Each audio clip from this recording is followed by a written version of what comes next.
So what's up guys, so nandito tayo ngayon sa puno ng niyog. Manguha tayo ng siligon o walis tingting sa Tagalog.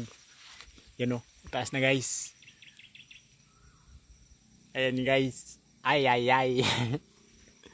mga ano lang, dolampak lang kasi pagdagdag lang ng walis tingting namin doon. Meron na kami doon sa bahay, sa payag. Yan o, daming bunga o. Yaw, sarap ng buko nito guys.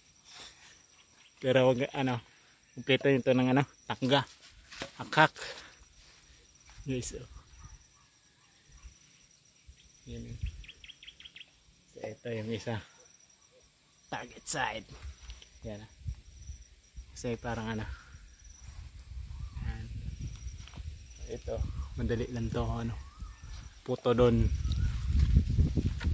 So guys, muna guys.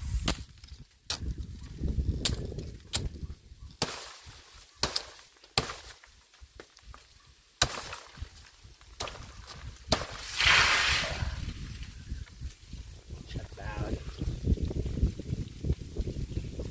Sana lang medyo humangin guys. Delikado tayo dito guys. Kaya hawak ng mabuti guys. Hirapan ako sa kalisod guys. Muna pakita natin guys yung buko guys. Ako ng buko. See you next vlog.